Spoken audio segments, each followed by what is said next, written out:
Hello, hello, hello! Greetings, salutations, konnichiwa, and every other form of green across this vast, marvelous multiverse. I am Matsu Quinox. This is Horace, and welcome back, my dear, marvelous, wonderful scholars, to the study. Hello there, hello there, hello there! Congratulations on getting first FT Wastes. Welcome! Hello there, Julian20. Hello there, Dr. Zadium. Hello there, Firefly1824. Hello, hello, hello. Oh. Oh, my goodness gracious. Hello there, hello there, hello there, my dear scholars. How are you all doing this fine, marvelous, wonderful afternoon, morning, or evening, wherever you may be? Helium 20, la la la la la. Helium 20, fabulous as usual. Well, good to hear, good to hear, glad to hear it. Dr. Zadium doing well today. Oh my goodness, good to hear. Good to hear. I'm always glad to hear when everyone's doing well. It brightens up my day. Even when I get a little melancholy, as I have been these past few days. I don't know why. Just one of those times, you feel kind of sad, kind of gloomy, kind of morose. But, you get over it. But it still kind of hangs around in you. I mean, maybe it's because I'm an omniversal being and I've been around for I don't know how long. Maybe the weight of time is wearing down on me. Oh my goodness, I need a drink. Maybe that's it. I don't have a clue. But rest assured, I am doing all right now. Thanks to Horace, Ovid, and Virgil, who are always there to perk me up whenever I need it. We had a little bit of a rain shower in one of the rooms. Which room was it, Horace? Oh, the Aquifer of Joy room. Huh. Didn't think it could rain there. Well, know something new every time. Alien 20, better than snow. Yes, yes, yes. I love a good rainstorm. You know, I find rainstorms relaxing and wonderful, and it's good. It's good to sleep too. Mm. Julian 20, the smell of rain. Oh yes, the smell of rain. What's it called? Percoli, Picali. It starts with a P. I know that, but I can't remember the exact term for the smell of rain. It's a very specific petrocolor. Petrocolor. I'm probably butchering that pronunciation, but close enough, I guess. Anyway, as I was saying, and as I digress, tonight, my dear, marvelous, wonderful scholars, we are going to probably conclude our reading of Sir Gawain and the Green Knights. Ooh. Petrichor? Petrichor. Okay. I was close, I guess. I don't know. Anyway, we are reading Sir Gawain and the Green Knight tonight. We're probably going to finish it. We don't have many pages left. Um, but even when we finish it, there are some things I'd like to discuss about it and some little info and fun facts that I will be including in tonight. Excuse me. Oh my goodness. Um, but yes, yes, I'm really. It's been an interesting read so far. So, for those who need a little bit of a refresher on the story concerns Sir Gawain, a soon to be knight of the Round Table, or knight as he is now, who was spending a rather uneventful New Year's Christmas time at Camelot when suddenly a Green Knight appeared and challenged the Knights of the Round Table as well as King Arthur to a challenge. He would he would take yeah, can't talk. He would take any blow delivered by a knight, and then in return, a year later, would deliver the same blow. Ooh. So, at first, Arthur was the one to take the challenge because none of his other knights were willing to sacrifice their life. But then Sir Gawain, pointing out that Arthur, of course, is the king and Gawain is much more expendable than him, decided to take up the challenge and cut off the Green Knight's head. Like you do. Probably came to a surprise when the Green Knight picked up his head and just walked off with it, telling Gawain to meet him at the Green Chapel 1 year hence.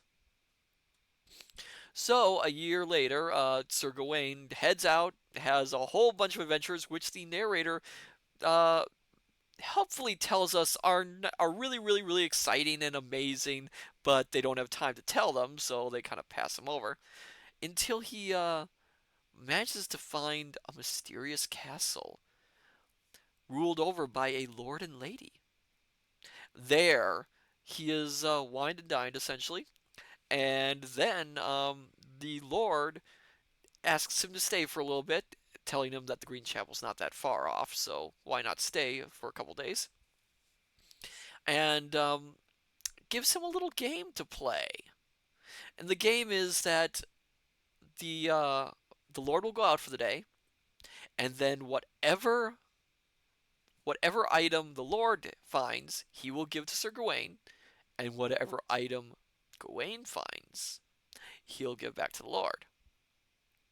Now it comes as a very big surprise when the lady of the castle decides to hit on Gawain and tries to, you know, what that sort of thing.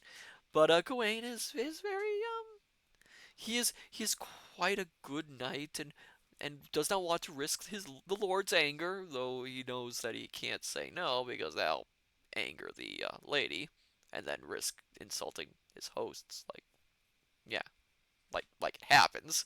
Um, so he takes a kiss from the lady, and then when the Lord returns, he gives the Lord a kiss, as you do. And this happens again the next day, this time the lady giving him 2 kisses, and he gives the Lord back 2 kisses as well, as you do. Oh, and there's a chapter where they very, very, very, very much describe how to butcher a deer in the most gory detail you can imagine. I don't think I'm going to eat for a while after that. Um, but then the Lord goes off again. Let me double check this, see if I make sure I passed it.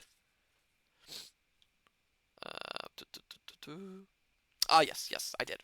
So the next day, the lady, the lady again decides to hit on Sir Gawain, and Gawain's being like, no, no, no, I can't possibly. Oh, I'll take a kiss. So the lady gives him 3 kisses, and then offers him a magic belt, which will, of course, protect him from all damage. Oh my goodness. And so Sir Gawain, though he technically shouldn't, I mean, he is a chivalric knight who, yeah, should take, death head on and all that. He takes the belt, and that's where we've left our story. Let me get a little drink again. So, my dear scholars, are you ready to return to the old days of knights, kings, and Camelot for more Sir Gawain and the Green Knight?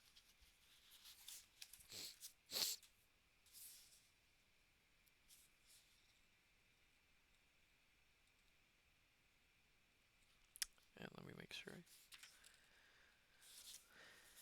Oh, yep, says Dr. Zadium. Well, I cannot disappoint any of my dear scholars. Julian 20, yes, please. All right. So then sit back, relax, have a hot or cold beverage, whatever you like, whatever you enjoy. Dim the lights if you wish, and let us begin our final reading of Sir Gawain and the Green Knight, written by Anonymous. We don't actually know who the author is. Excuse me.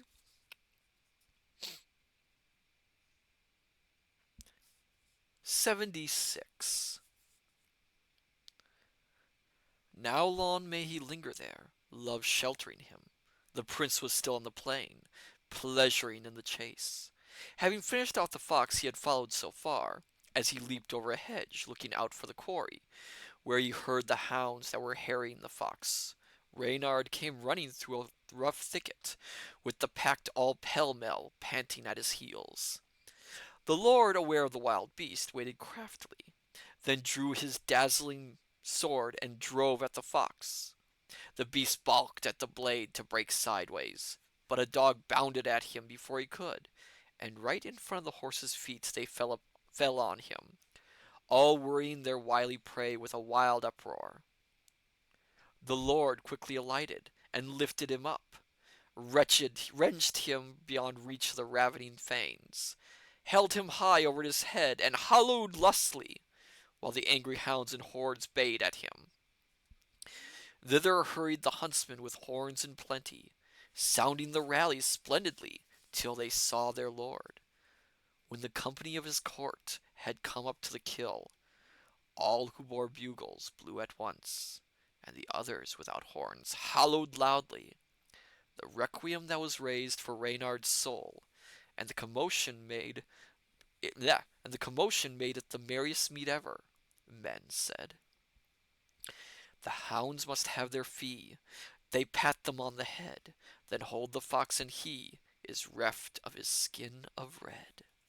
Julian 20. Oh, poor thing. Yes, poor thing. I believe fox hunting is now illegal in Great Britain. I think. I believe there was talks of bringing it back, but no, please don't. Excuse me. 77. Then they set off for home, it being almost night, blowing their big horns bravely as they went. At last the lord alighted at his beloved castle, and found upon the floor a fire, and beside it the good Sir Gawain in a glad humor.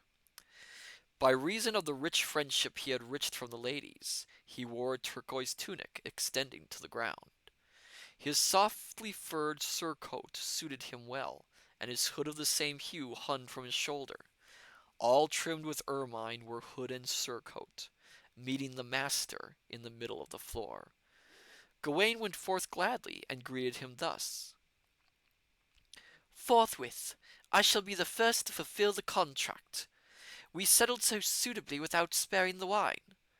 Then he clasped the castellan and kissed him thrice, as sweetly and steadily as a strong knight could. Firefly, I believe you can fox hunt if you are mounted on horseback still. Oh, that's still horrible! Those poor foxes! Oh. "By Christ," quoth the other, "you will carve yourself a fortune by traffic in this trade when the terms suit you." Do not chop logic about the exchange," chipped in Gawain, "as I have properly paid over the profit I made." "Many," said the other man, "mine is the inferior, for I have hunted all day and have only taken this ill-favored fox's skin. May the fiend take it! And that is a poor price to pay for such precious things as you have pressed upon me here. 3 pure kisses, so good." "Enough," acknowledged Gawain. "I thank you by the rood." And how the fox was slain, and how the fox was slain, the Lord told him as they stewed. That is how it's pronounced in this stewed. You might notice something there. Sir Gawain didn't do something. Did you notice that, my dear scholars?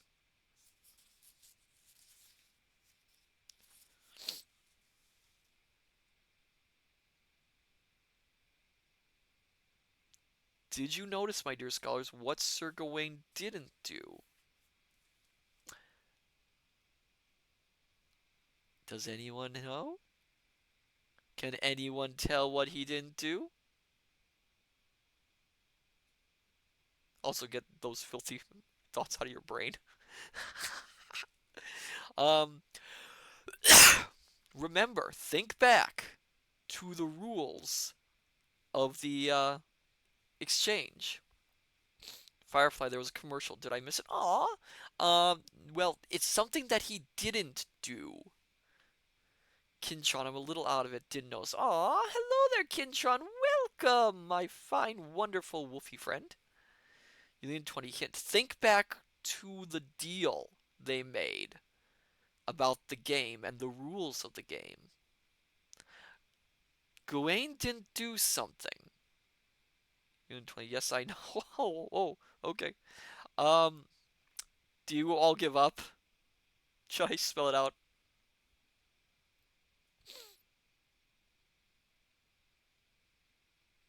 Union 20 didn't give back something.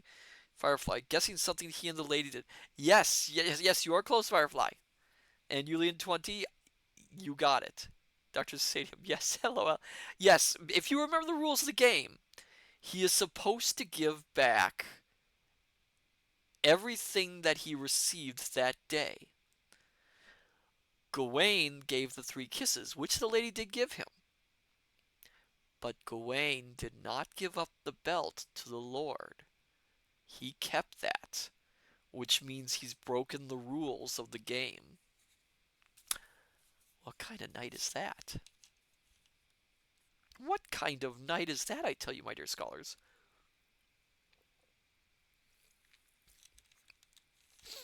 Firefly, what about his food? This doesn't seem like a good game. Well, the deal of the game, of course, is that the Lord has to give whatever he got during the day, and in exchange, Gawain has to give whatever he got during the day. So the Lord has to give the food or whatever he caught to Gawain. But Gawain has to give up anything he received during the day, which is why he's been giving the kisses, because, yeah, that lady sure loves giving kisses out. And not the chocolate kind. But yes, he's supposed to give. That's why the Lord keeps giving the food.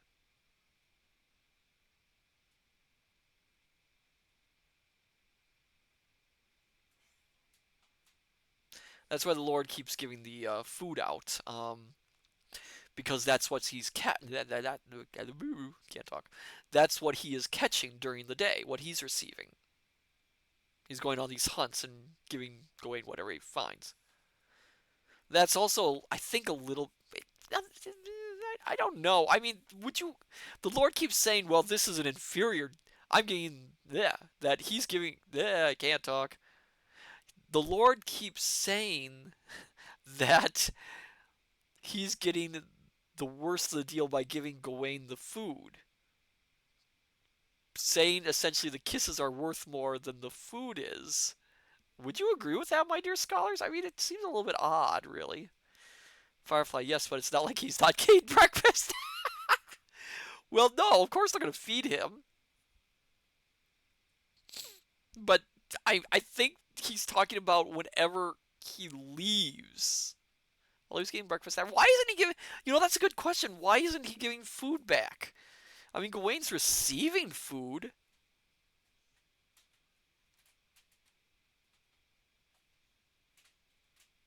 I mean, Gawain's receiving food for breakfast after the Lord has left. Shouldn't he give back the food too? I suppose. I don't know. It's kind of odd. Firefly, well, it's not food at that point. That's why it's a bad game. Oh my goodness! Now I got the worst thought. You're making me think terrible thoughts, Firefly. Stop it.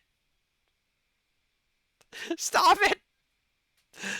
I mean, there's one answer he can give back the food. It's not that. I must cleanse my brain. I gotta cleanse it. No.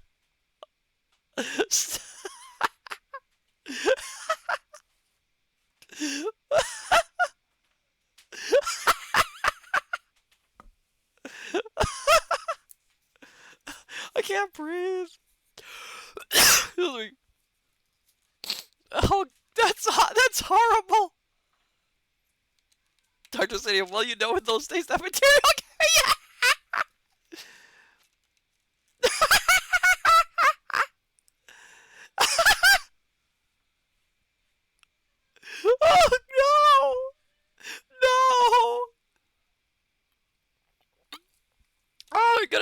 can't. I'm gonna snort out my drink. Julian 20. Nice. No, stop it! Stop it! Oh, good. Firefly, isn't it also used for tanning? Is this what our conversation has gone to?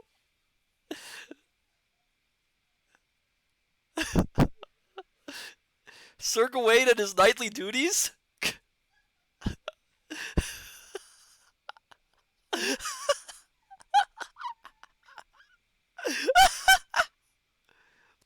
Oh no! No, no! No, no, no, no, no, no, no, no, no. Oh my goodness. Oh, I gotta catch my breath. You, Tony, I'm crying. I'm sorry. Oh no. Oh no. Um, Dr. Sadie, the knight provides night soil nightly in fulfillment of Attack of the Great.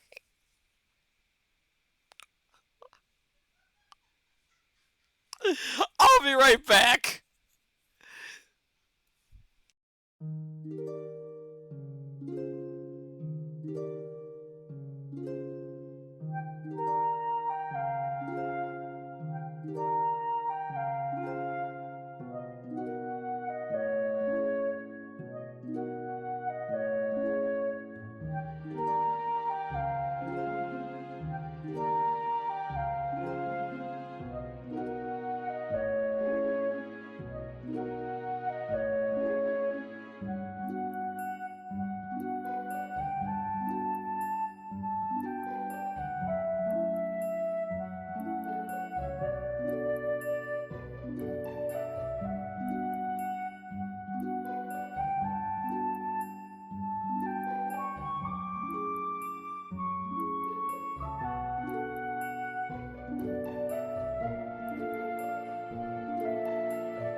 Okay.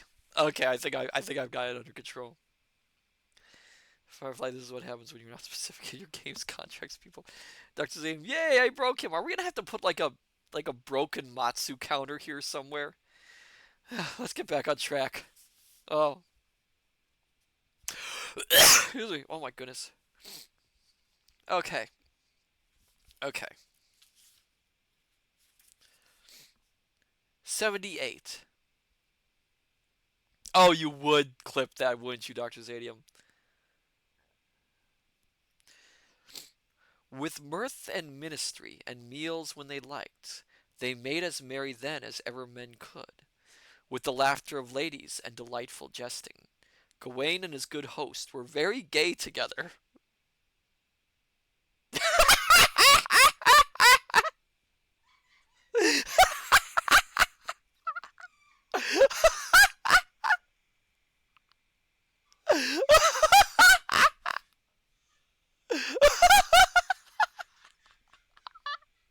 I'm sorry, just the timing of that. Oh, God. I know they meant something else. Oh, no, no. Oh, no, no. Oh, oh, no. Firefly, we got you started, didn't we? Julian 20, stop it. I'm trying! The translation isn't helping. Oh. Okay. Save when excess or sodishness seem very likely. Dr. Sadian, tonight we soiled his wine. Stop it! Stop it! Master and men made many a witty sally, until presently at the appointed parting time, the brave men were bidden to bed at last. Then of his host the hero humbly took leave, the first to bid farewell, fairly thanking him. May the High King requite you for your courtesy at this feast, and the wonderful week of my dwelling here. I would offer to be one of your own men if you liked, but that I must move on tomorrow, as you know. If you will give me the guide you granted me, to show me the green chapel where my share of doom will be dealt on New Year's Day, as God deems for me. With all my heart, said the host. In good faith, all that I have promised you, I shall perform. He assigned him a servant to set him on his way, and lead him in the hills without any delay. Faring through forest and thicket, by the most straightforward route they might. With every honor due, Gawain then thanked the knight, and having bid him adieu, took leave of the ladies bright. 79. So he spoke to them sadly, sorrowing as he kissed, and urged on them heartily his endless thanks. And they gave to Sir Gawain words of grace in return, commending him to Christ with cries of chill sadness. Then from the whole household he honorably took his leave, making all the men that he met amends for their several services and salacious care, for they had been busily attendant, bustling about him, and every soul was as sad to say farewell as if they had always had the hero in their house. Then the lords led him with lights to his chamber, and blithely brought him to bed to rest. If he slept, I dare not assert it, less soundly than usual. There was much on his mind for the morrow, if he meant to give it thought. Let him lie there still. He almost has what he sought. So tarry a while until the process I report. Sort report. That's odd. Okay, another drink.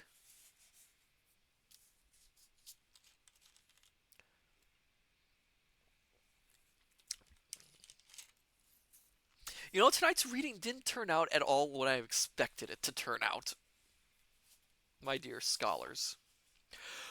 Excuse me.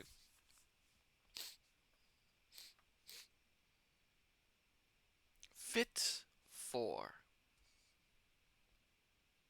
80. Now the new year neared, the night passed. Daylight fought darkness as the deity ordained. But wild was the weather the world awoke to. Bitterly the clouds cast down cold on the earth, inflicting on the flesh flails from the north. Bleakly the snow blustered and beasts were frozen. The whistling wind wailed from the heights, driving great drifts deep in the dales. Keenly the Lord listened as he lay in his bed. Though his lids were closed, he was sleeping little. Every cock that crew recalled to him his tryst. Before the day had dawned, he had dressed himself, for the light from a lamp illuminated his chamber. He summoned his servant, who swiftly answered, commanded that his mail coat and mount's saddle he brought. The man fared forth and fetched him his armor, and set Sir Gawain's array in splendid style. First he clad him in his clothes to counter the cold, then in his other armor, which had been well kept. His breast and belly armor had been burnished bright, and the rusty rings of his rich mail coat rolled clean. And all being as fresh as at first, he was fain to give thanks indeed. Every wiped and polished piece he donned with due heed, the gayest from here to Greece, the strong man sent for his steed.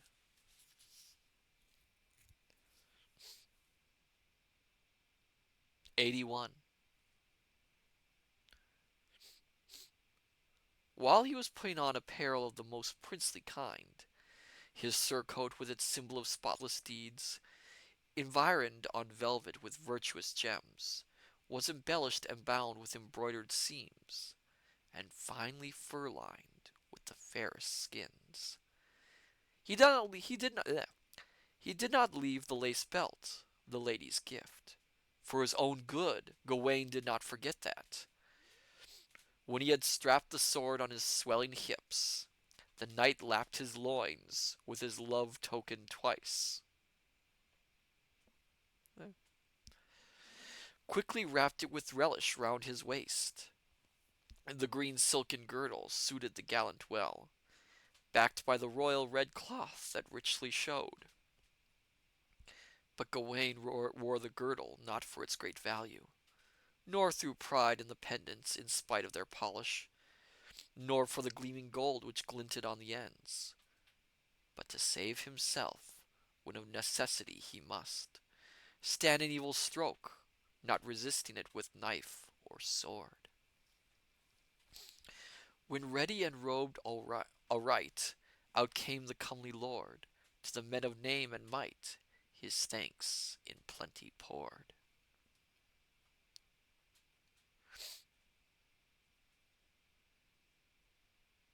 82.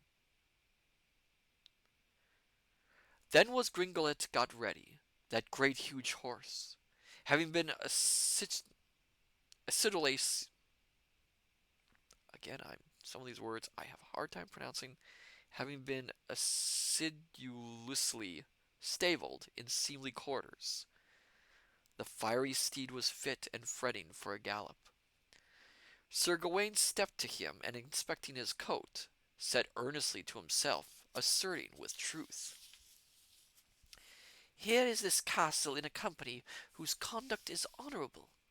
The man who maintains them, may he have joy. The delightful lady, love befall her while she lives. Thus for charity they cherish a chance guest. Honourably and open-handedly, may he on high, the King of Heaven, requite you and your company too. And if I could live any longer in lands on earth, some rich recompense, if I could, I should readily give you." Then he stepped into the stirrup and swung aloft. His man showed him his shield, on his shoulder he put it, and gave the spur to Gringolet with his gold-spiked heels. The horse sprang forward from the paving, pausing no more to prance. His man was mounted and fit, laden with spear and lance. "This castle to Christ I commit, may he its fortune enhance."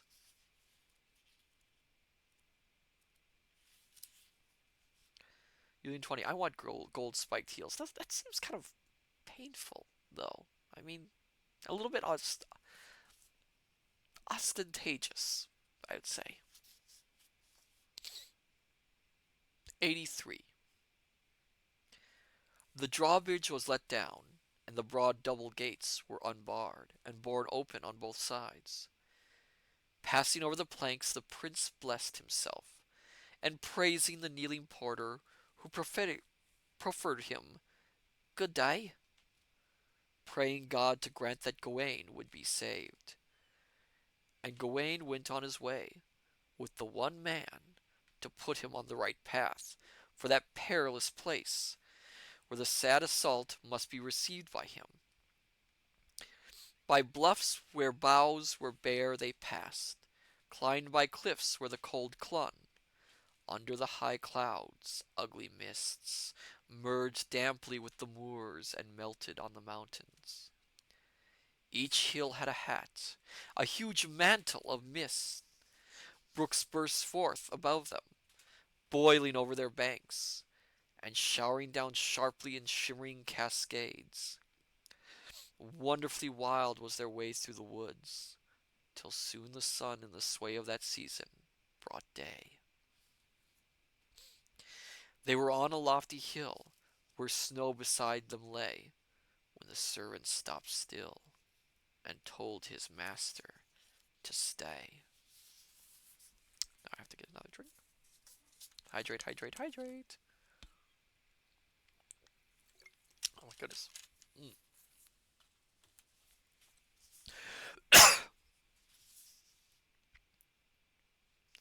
Excuse me. 84. Oh, thank you for the posture check, Helium 20. Oh my goodness. Yeah, that's a little bit better. Excuse me. 84.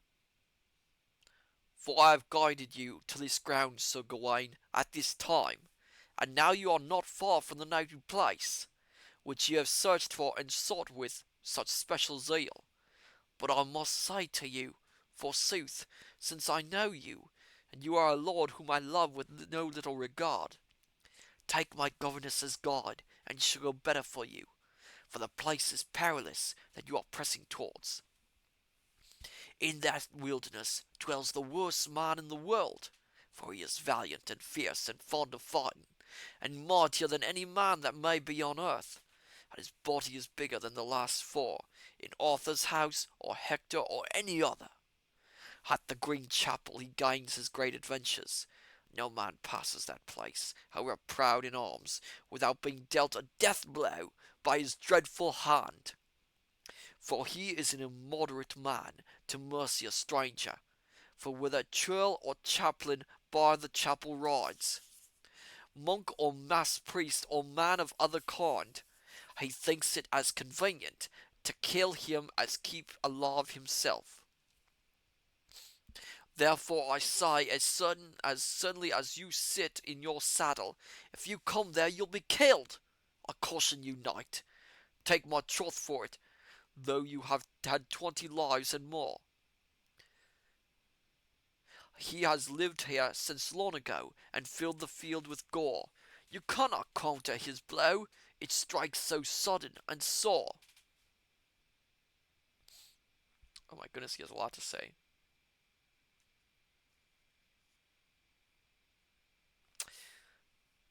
'85. Therefore, good Sir Gawain, leave the grim man alone. Ride by another route to some region remote. Go in the name of God and Christ grace your fortune, and I shall go home again and undertake to swear solemnly by God and his saints as well, by my halidom, so help me God and every other oath, stoutly to keep your secret, not saying to a soul that ever you tried to turn tail from any man I knew. Great thanks, replied Gawain, somewhat galled, and said, It is worthy of you to wish for my well-being, man, and I believe you would loyally lock it in your heart. But however quiet you kept it, if I quit this place, fled from the fellow in the fashion you propose, I should become a cowardly knight with no excuse whatever, for I will go to the Green Chapel to get what fate sends, and have whatever words I wish with that worthy, whether weal or woe is what fate demands. Fierce for Fierce though that fellow be, clutching his club where he stands, our Lord can certainly see that his own are in safe hands.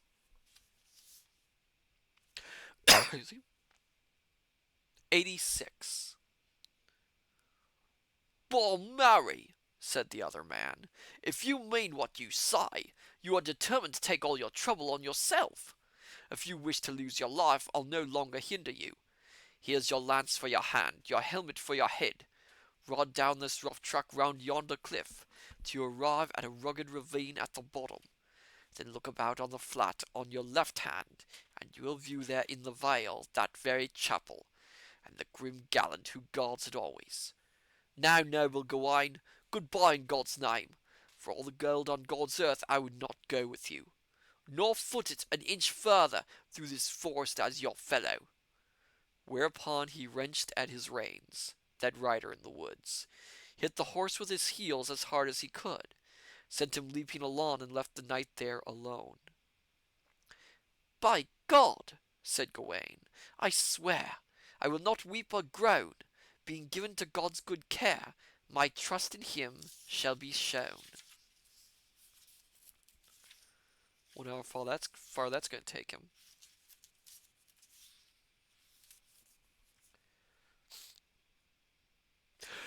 Excuse me. 87. Then he gave the spur to Gringolet, and galloped down the path, thrust through a thicket there by a bank, and rode down the rough slope right into the ravine. Then he searched about, but it seemed savage and wild, and no sign did he see of any sort of building, but on both sides banks beetling and steep, and great crooked crags cruelly jagged. The bristling barbs of rock seemed to brush the sky. Then he held in his horse, halted there, scanned on every side, and searched the chapel. He saw no such thing anywhere, which seemed remarkable, save hard by in the open a hillock of sorts, a smooth surfaced barrow on a slope beside a stream, which flowed forth fast there in its course, foaming and frothing as if feverishly boiling. The knight, urging his horse, pressed onwards to the mound, dismounted manfully, and made fast to a lime tree, the reins hooking them round on a rough branch. Then he went to the barrow, which he walked round, inspecting, wondering what in the world it might be. It had a hole in each end and on either side, and was overgrown with grass in great patches. All hollow it was within, only an old cavern, or the crevice of an ancient crag. He could not explain it aright. "Oh God, is this the chapel green, this mound?" said the noble knight. At such might Satan be seen, saying matins at midnight." Need to drink more.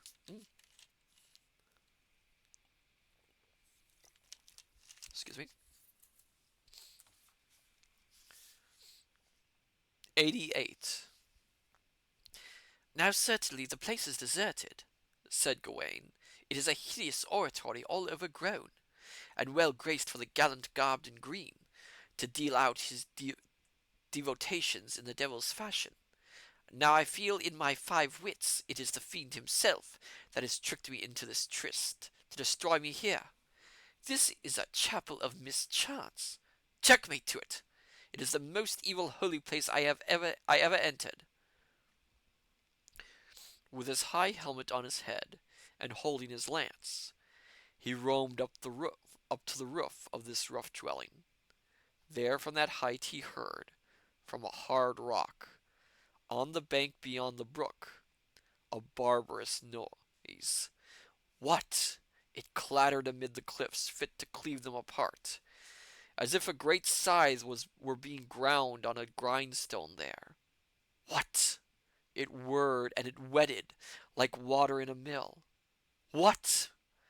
It made a rushing, rinning din, rueful to hear. "By God!" then said Gawain, "this is going on, I suppose, as a salute to myself to greet me hard by. God's will be warranted. Alas is a craven cry. No din shall make me dread, although today I die."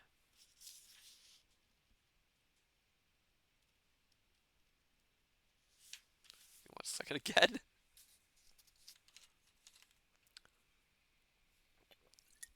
I'm just hydrating a lot for this one. I think it's because I'm nervous that we're near the end. 89. Then the courteous knight called out clamorously, "Who holds sway here, and has an assignation with me? For the good knight Gawain is on the ground. For the good knight Gawain is on the ground here. If anyone there wants anything, wend your way hither fast, and further your needs either now or not at all."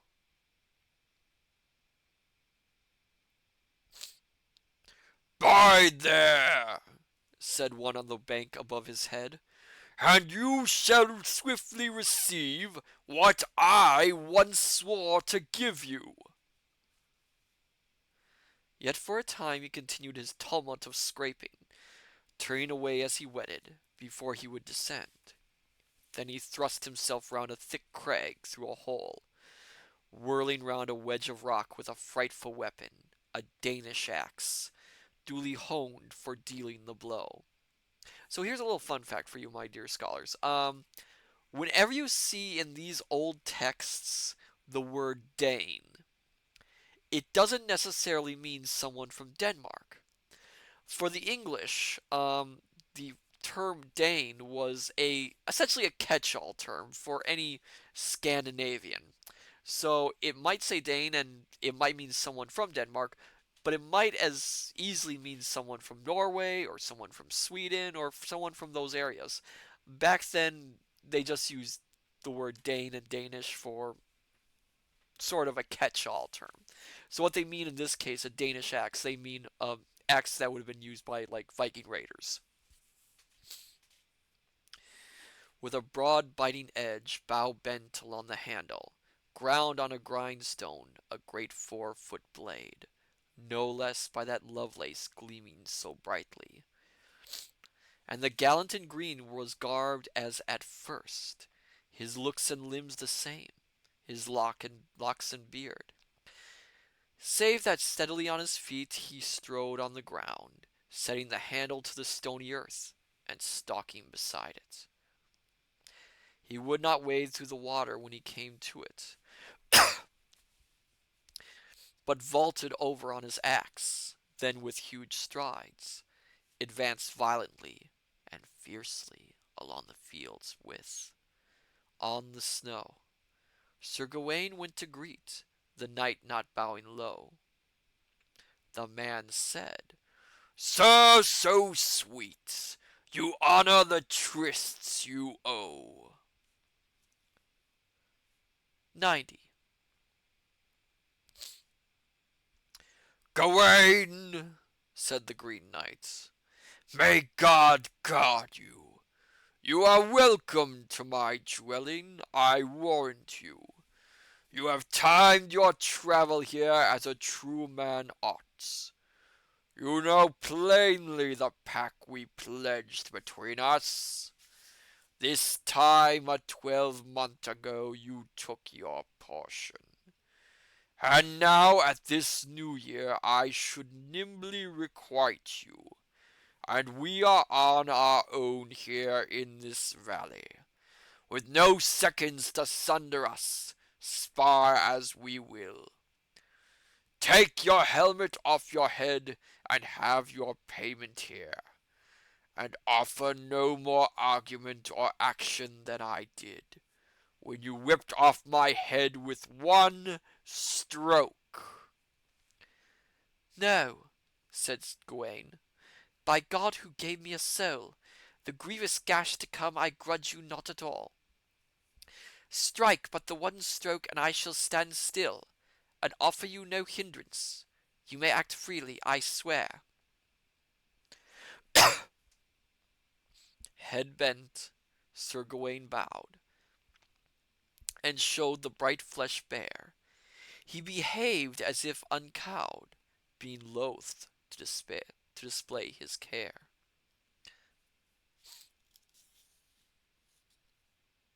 91. Then the gallant in green quickly got ready, heaved his horrid weapon on high to hit Gawain, with all the brute force in his body bearing it aloft, swinging savagely enough to strike him dead had it driven down as direly as he aimed.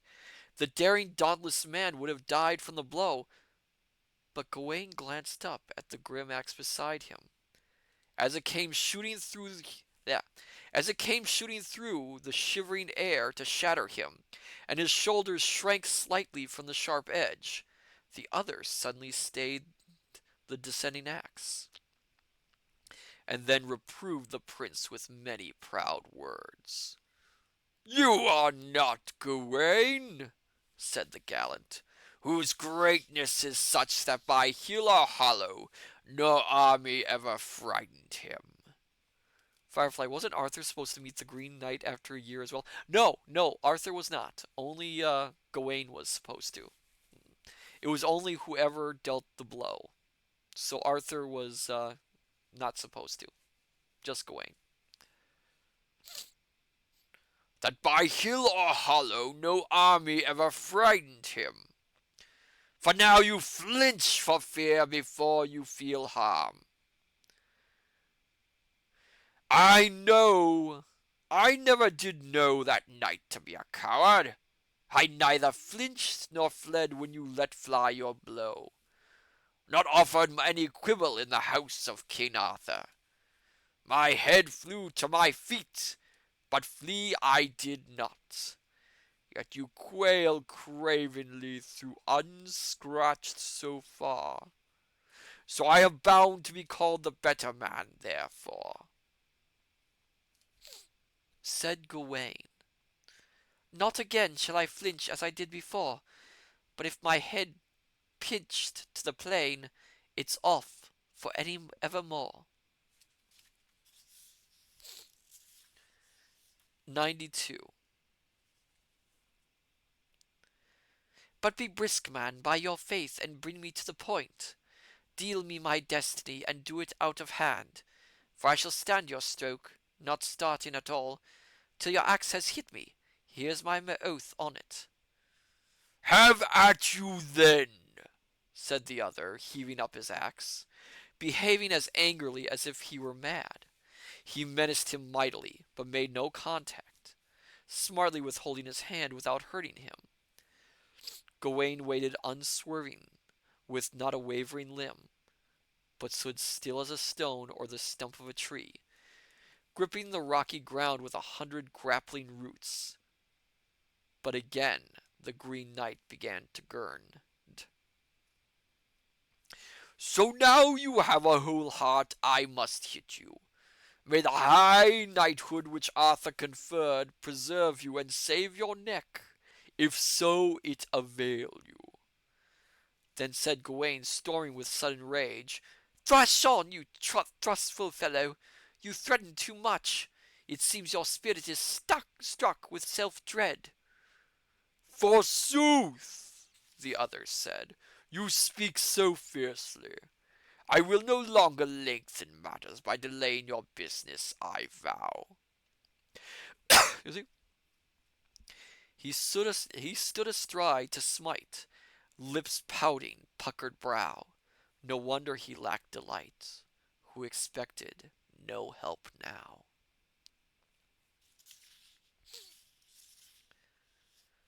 93.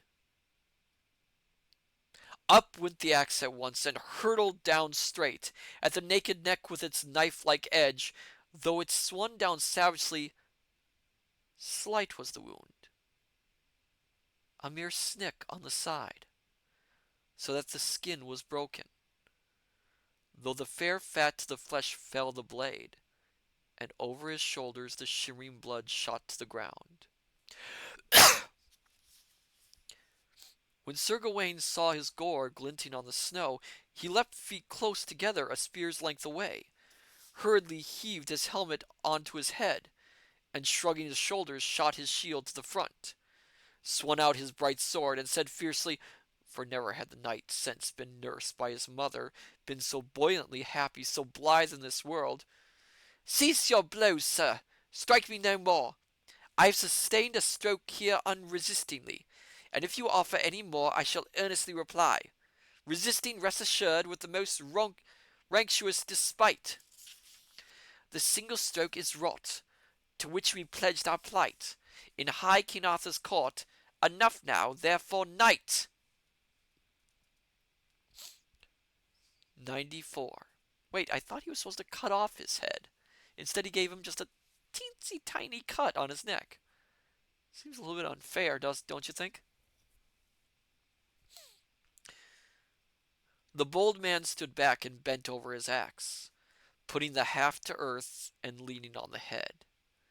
He gazed at Sir Gawain on the ground before him, considering the spirited and stout way he stood.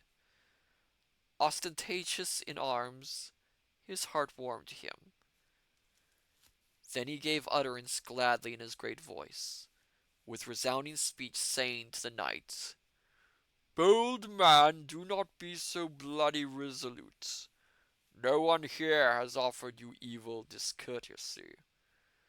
Contrary to the covenant made at the king's court, I promised the stroke, which you received.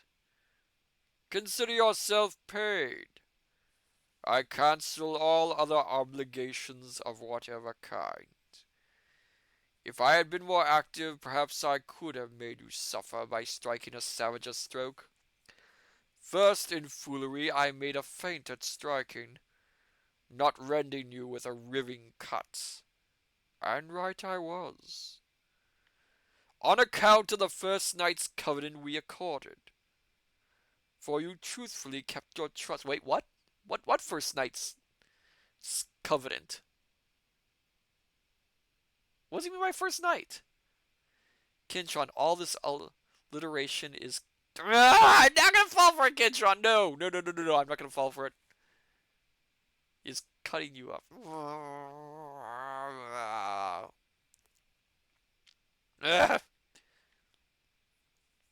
What does he mean by first night, though, my dear scholars? On account of the first night's covenant we accorded. What first night? Giving me your gains as a good man should. Wait, what? Alien 20. Oh, I know. Don't say it. Don't spoil it. Don't spoil what they're gonna talk about. Gains as a good man should. Kinchan, sorry I saw the opening and made my swipe. Ah! No! I fell for that one. Dr. Zadium, the first night is when the night soil is. Stop it, Dr. Zadium! Not here! Not now! Not now! I was laughing too hard before.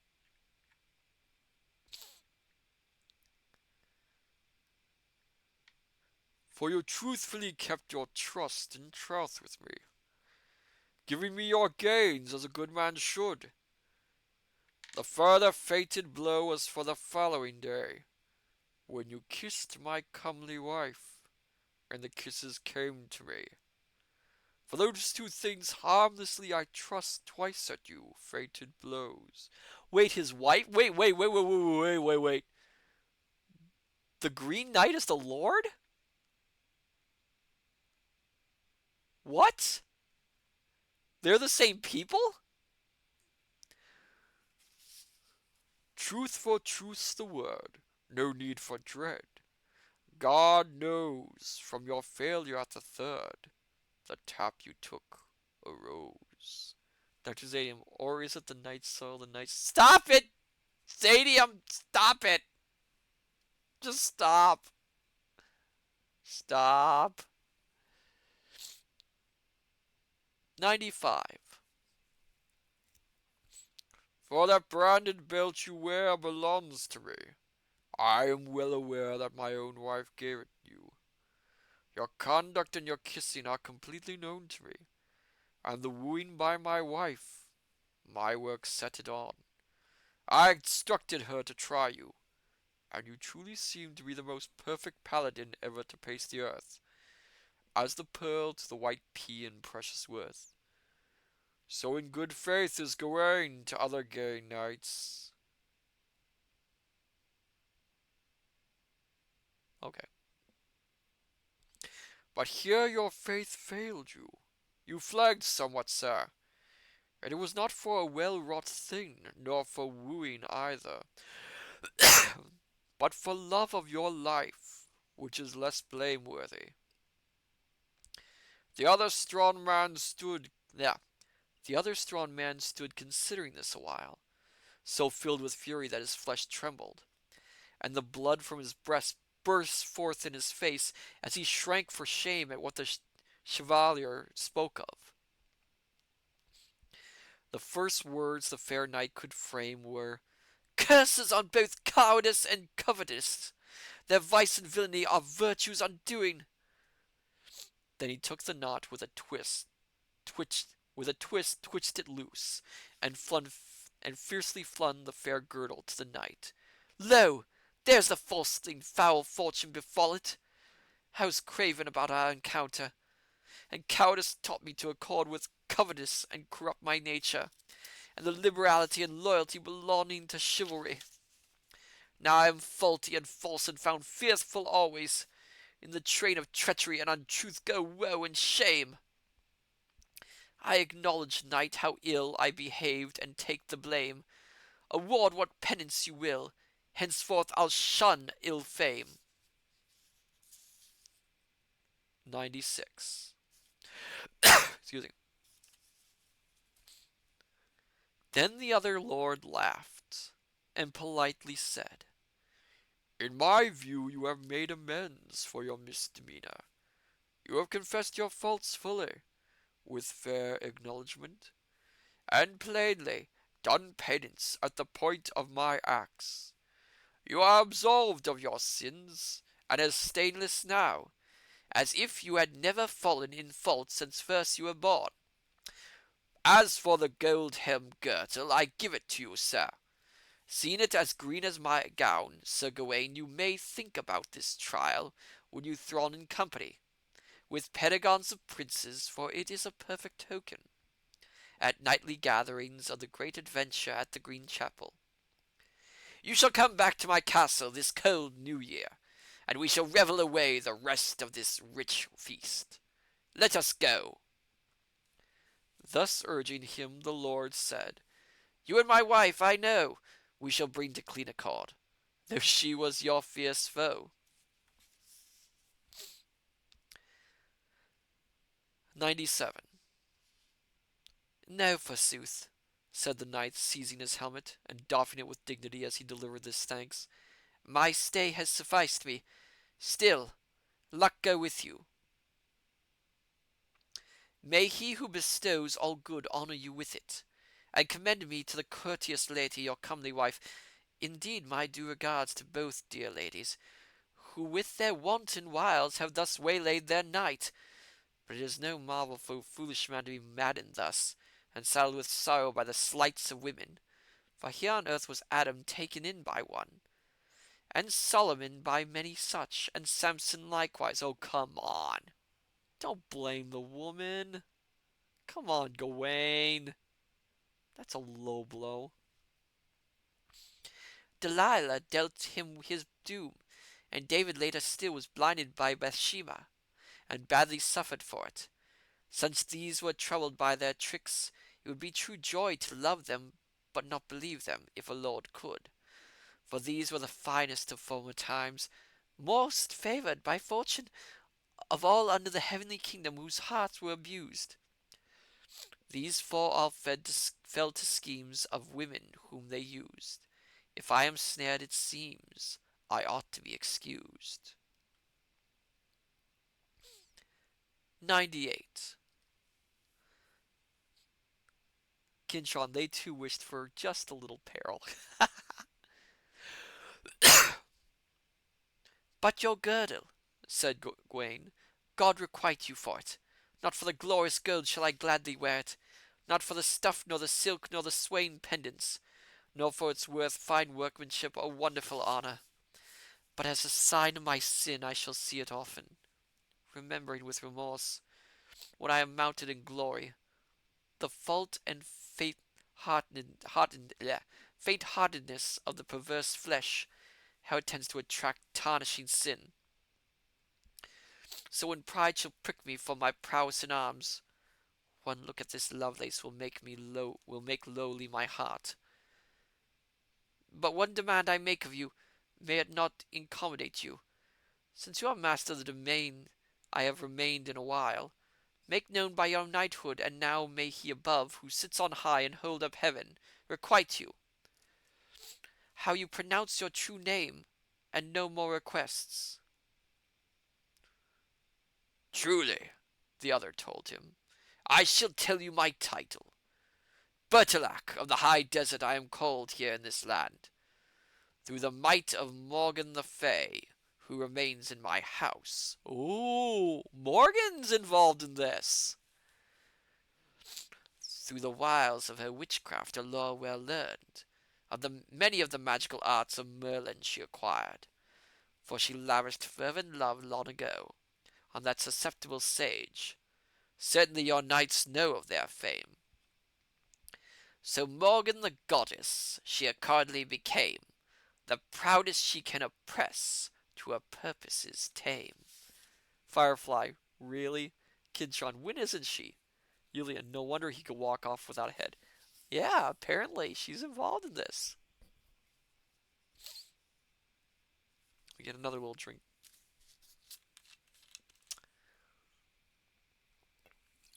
When Morgan's involved in this sort of thing, you know something's going down.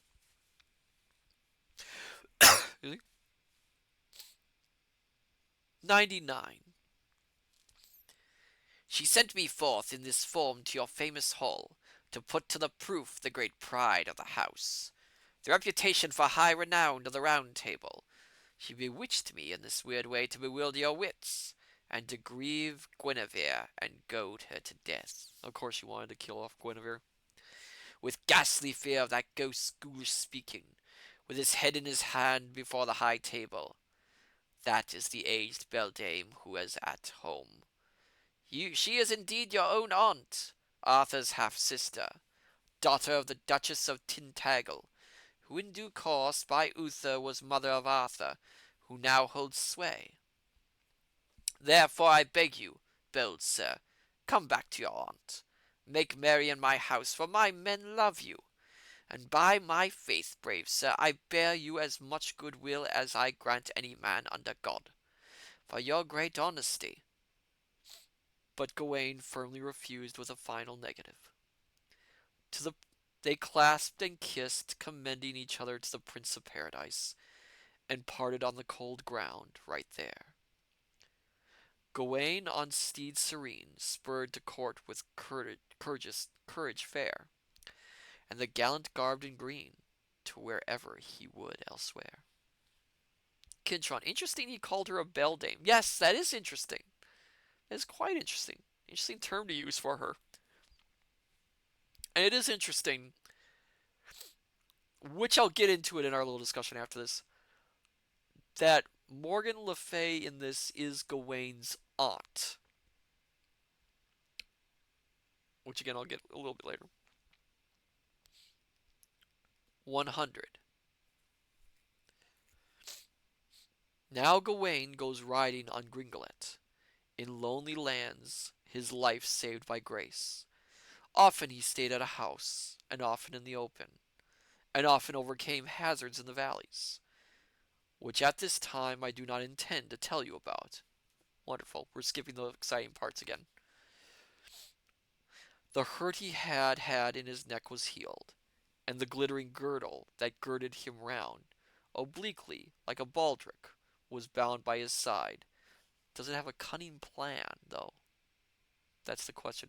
That's how you can always tell a baldric. They always have cunning plans. And laced under the left arm with a lasting knot, in token that he was taken in a tarnishing sin. And so he came to court, quite unscratched. When the great became aware of Gawain's arrival, there was general jubilation at the joyful news. The king kissed the knight, and the queen likewise. Excuse me. And so did many a staunch noble who sought to salute him. They all asked him about his expedition, and he truthfully told them of his tribulations. What chanced at the chapel, the good cheer of the knight, the lady's love-making, and lastly the girdle. He displayed the scar of the snick on his neck, where the bold man's blow had hit, his bad faith to proclaim. He groaned at his disgrace, unfolding his ill fame, and blood suffused his face when he showed his mark of shame. 101. Look, my lord, said Gawain, the lace in his hand, this belt confirms the blame I bear on my neck, my bane and debasement, the burden I bear for being caught by cowardice and covetousness. This is the figure of the faithlessness found in me, which I must needs wear while I live. For man can conceal sin, but not disservice from it. So when it is once fixed, it will never be worked loose.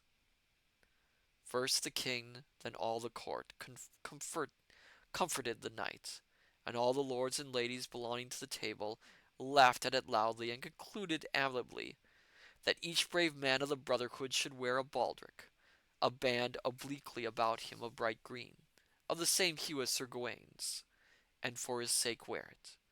So it ranked as renown to the Round Table, and an everlasting honor to him who had it, as is rendered in romance's rarest book.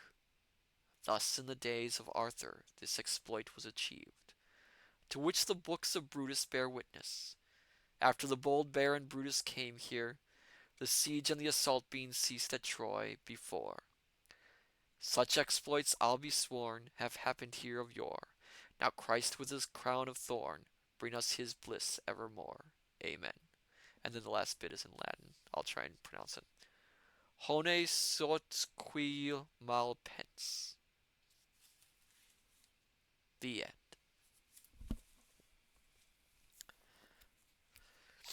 Quite a story. Quite a story. Um, it is interesting in the story. Gawain, the story in some ways talks a lot about chivalry, as you noticed.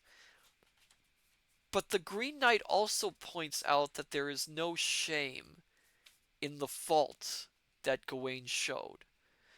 Because at least Gawain confesses his own flaws and his own worries and doesn't hide them.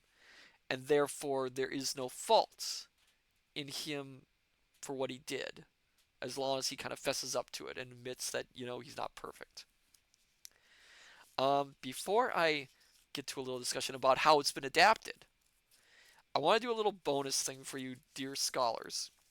The book I have, the copybook I have, actually has extracts from the original poem, untranslated, which of course is in Old English, which I don't know if I can read it properly, but I will read a few lines of it just so you can hear it.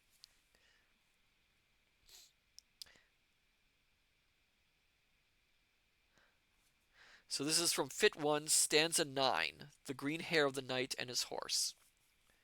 I'm going to try and pronounce this as best I can. There's some letters I don't recognize, so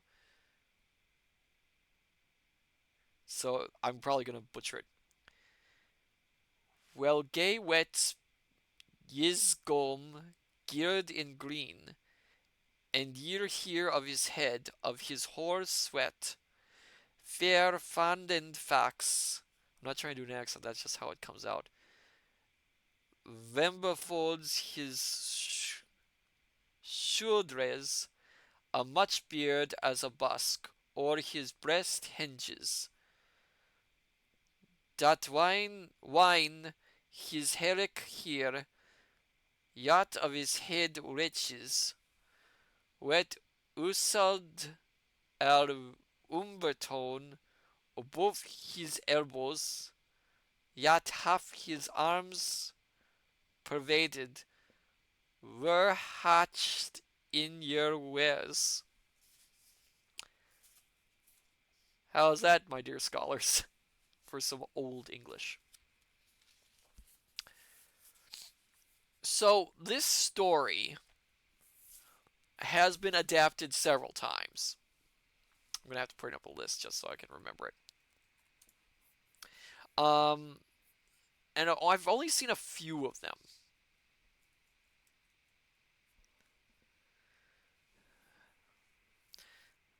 Let me see.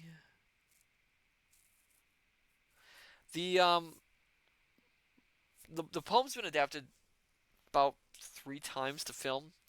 Um, the first one was in 1973, Gawain and the Green Knight, which has a spectacular soundtrack. It's one of my favorite pieces of music. I've listened to it all over and over again. Which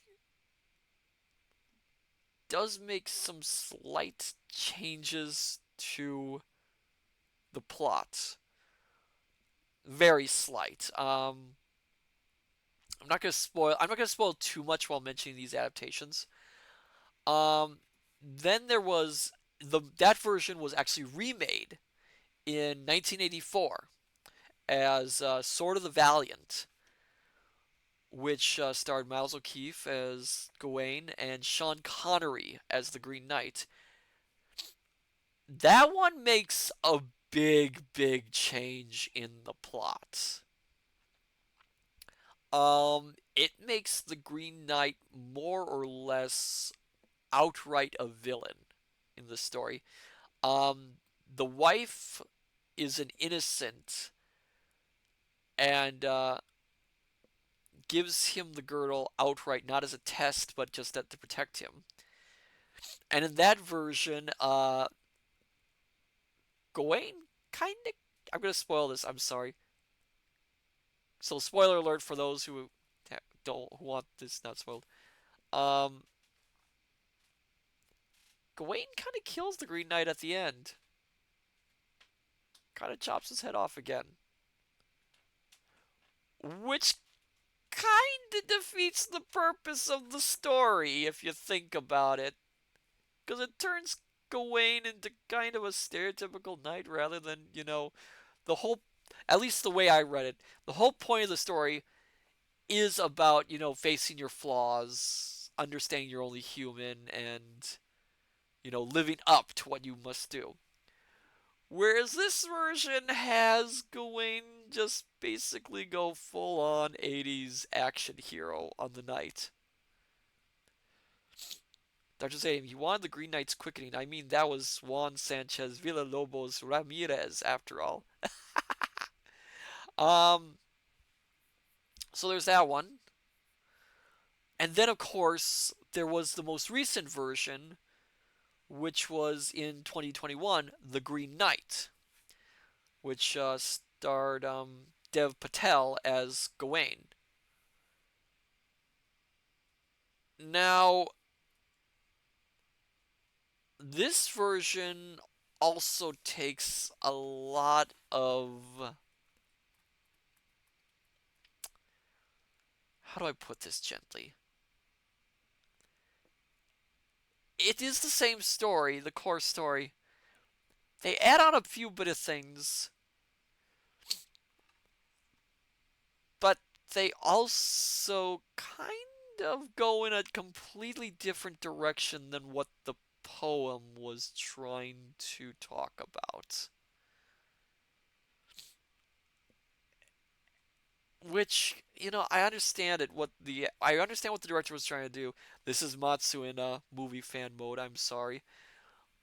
But it is also very different from the poem. So if you have listened to this poem and then you go watch that movie, you will notice some very different ideas the director had on the nature of the poem. And it really is, I want to say it's less of an adaptation of this story and more of a deconstruction of the story and what the director feels that at its core it reflects.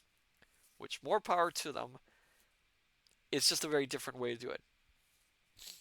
Dr. Zaya, Matsu on movies is not a bad idea for a theme stream. I might do that in the future. That might be interesting. Go and talk about some movie, some books into film and such. Um, it was also made twice on television, which also includes my favorite version of it, which is the. Oh, it doesn't list it.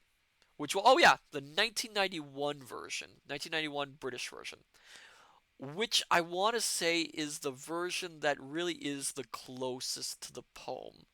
It makes a few little alterations, but it is very more so close to what the whole poem was. Um, one one thing I do like that this adaptation does is the Green Knight Beldrick at the end actually calls out Gawain on his whole, well, this is all women's fault for making me sin sort of thing. And they have the Green Knight actually kind of dissuade him and tell him off about that, which, power to them.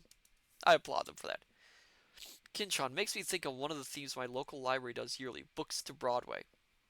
Hmm, I will have to, yeah, I'll have to consider this as a new stream topic. That might be fun to do.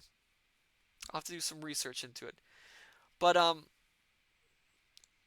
Sir Gawain it's been adapted all those ways, and each time it feels like that the adaptations find different angles to tell the story. Um, it's just a remarkable tale, really, and I think it is one of it's It's an interesting poem. Um, Gives us a very good insight as well into the idea of chivalric rules and ideals, in so much that Gawain inadvertently breaks those rules at the end. But because he breaks them, he is told, it's all right. You did okay, which I like. What did you scholars think of the story? Did you enjoy it? Do you have any thoughts on these tales, on this tale, my dear scholars?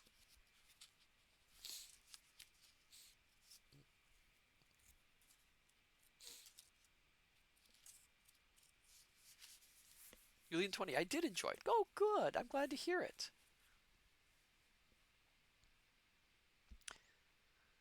Yeah. Julian 20, it never really got dull. It didn't get dull. It never did. That's probably because, as you can tell, the poet really tried to get at the core of it, and skip all the parts that would have skipped all the exciting bits. Dr. Zanim, did like it. I think more stories should use alternative verse. Yes, that was interesting, having the go from prose to poetry, which is an interesting way to write this. It's kind of a shame we don't know who wrote it. So then, let's talk about Julian 20. You read well. Read it well. Ah, thank you, Julian 20. All right, let's talk about the rest of this week. So, believe it or not, my dear scholars, tomorrow I have another stream. Kind of excited about this one actually. I will be in a collab with From the Wastes, and we are going to be doing a discussion collab where we'll be talking about the first two books of the Chronicles of Purdain, the Book of Three, and the Black Cauldron. I am really excited. I just finished reading the second one, the Black Cauldron, so I am really, really, really excited to talk about them. I will put a shout out to FT Wastes so that you know where to go. It'll be tomorrow at 7 o'clock Central Time. Uh,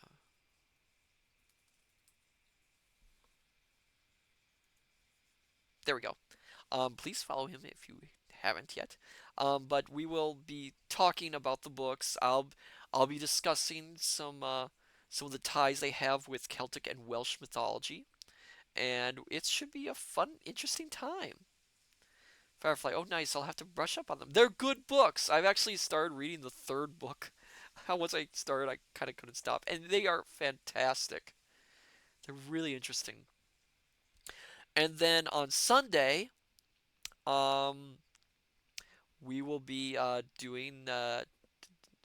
we'll be continuing the Dracula collab, which will be at Isayo's channel, like it's been for the last few times, and that will be at what was it, 4 o'clock Central Time, I think, on Sunday. Yeah, 4 o'clock Central Time on Sunday. That'll be interesting to do. And so next week, that was this week. Next week, I don't know yet what game we're going to be playing. There is a poll up on my Twitter account, which is Matsu Quinox, if you can find me, which is deciding what game we are going to play out of four. So far, we are tied between Bramble the Mountain King and Psychonauts. So if you haven't voted, please do. It'll help. 24 p.m. Oh, thank you. That's 4 p.m. And then next Thursday, I am going to announce our next book. Next Thursday, we will be reading Robert Louis Stevenson's Kidnapped. And the book I am reading was actually donated and sent to me by our wonderful Kintron. So I will be reading from that copy. I am really excited to read some more Stevenson. I'll have to practice myself up on my accents again. So let's look forward to that. So for now, let's see who we can raid as before we leave. Oh my goodness, I'm dropping things. I'm so full of energy now.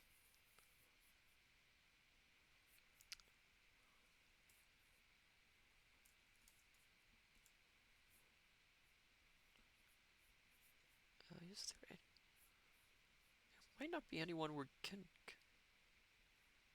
Ooh, we might have to skip raiding someone. I'm not really seeing anyone online here today. Oh dear. So we might have to skill. Let me check if there's any readers.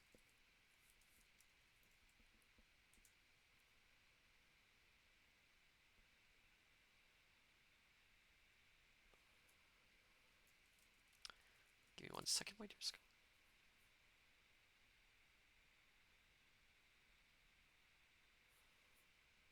Oh, hold on.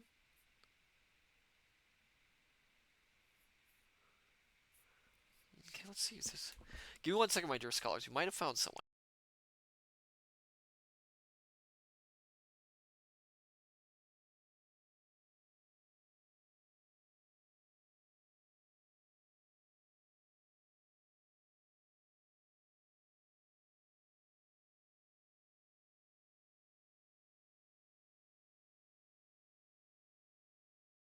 Give me 1 second, my dear scholars. I'm trying to find someone for us to raid.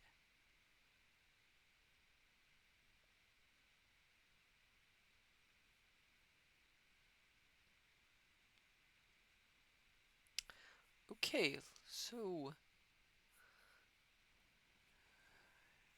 Hmm.